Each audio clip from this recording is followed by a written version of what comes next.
Hi అండి, welcome to Jaya's one kitchen Telugu. ఇవాల్టి స్పెషల్లో మీరు చూడబోయేది మూంగ్ దాల్ మసాలా వడలు.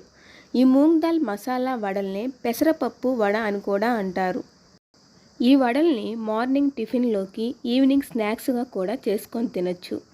ఇప్పుడు ఈ వడలు తయారు చేయడానికి కావాల్సిన ఇంగ్రీడియంట్స్ ఏందో చూద్దాం. పెసలు 1 కప్పు, 1/2 కప్పు పచ్చెనగపప్పు. ఈ రెండింటిని ఒక బౌల్లో వేసుకొని వాటర్ యాడ్ చేసి ఒకసారి వాష్ చేసుకోవాలి. ఈ విధంగా వాష్ చేసుకున్న తర్వాత ఇప్పుడు ఇందులో ఇవి మునిగే వరకు వాటర్ యాడ్ చేసుకొని 4 to 6 అవర్స్ నానబెట్టుకోవాలి. 6 అవర్స్ తర్వాత ఇవి ఈ విధంగా నానిపోతాయి. ఇప్పుడు వీటిని మరో 2 times శుభ్రంగా వాష్ చేసుకోవాలి. తరువాత మిక్సీ జార్ తీసుకొని పెసలు, పచ్చెనగపప్పు ఇందులో వేసుకోవాలి. తర్వాత ఇందులో 1/2 స్పూన్ అల్లం వెల్లుల్లి పేస్ట్, రుచికి సరిపడే గల్లుప్పు, 2 లవంగాలు, దాల్చిన చెక్క మెత్తగా పొడి చేసుకొని వేసుకోవాలి.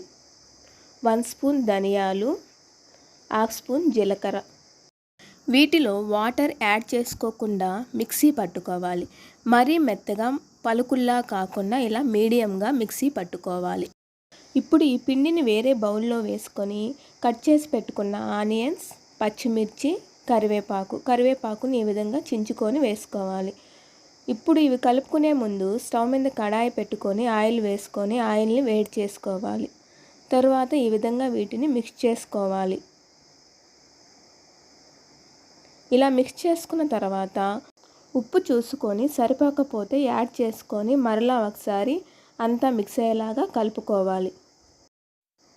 ఇప్పుడు ఈ పిండితో ఇక్కడ చూపిస్తున్న విధంగా వడలను ప్రిపేర్ చేసుకోవాలి. ఆయిల్ వేడెక్కిన తరువాత ఈ వడలను 1 by 1 ఆయిల్లో వేసుకుంటూ 2 వైపులా తిప్పుకుంటూ డ్రీ ఫ్రై చేసుకోవాలి. మీడియం ఫ్లేమ్లో పెట్టుకొని డ్రీ ఫ్రై చేసుకోవాలి. హై ఫ్లేమ్లో పెట్టుకుంటే మాడిపోతాయి కానీ లోపల ఉడకవు. వడలు కాలాయా లేదా అని తెలుసుకునే దానికి సైను వడల్లో వేసిన ఆనియన్స్ బ్రౌన్ షేడ్లోకి వస్తాయి. అప్పుడే ఇవి తీసేయాలని అర్థం. ఈ టైంలోనే వడలను తీసి వేరొక బౌల్లోకి వేసుకోవాలి. చూసారా వడలు ఎంత పర్ఫెక్ట్గా కాలాయో? ఇప్పుడు మన దగ్గర ఉన్న మిగతా పిండిని కూడా ఇలాగే వేసుకొని ఈ విధంగానే డ్రీ ఫ్రై చేసుకోవాలి. ఇంతేనండి, మూంగ్ దాల్ మసాలా వడలు. చూసారా ఎంత పర్ఫెక్ట్గా కుక్ అయ్యాయో? ఇవి చాలా అంటే చాలా టేస్టీగా ఉన్నాయి. మీరు కూడా ఒకసారి ఈ స్టైల్లో ట్రై చేసి ఎలా వచ్చాయో కామెంట్ బాక్స్లో కామెంట్ చేయండి. ఇలాంటి మరెన్నో సింపుల్ అండ్ హెల్తీ రెసిపీస్ కోసం మన ఛానల్ని లైక్ చేయండి, మీ ఫ్రెండ్స్ అండ్ ఫ్యామిలీ మెంబర్స్కి షేర్ చేయండి అండ్ సబ్స్క్రైబ్ చేసుకోండి. Thank you for watching.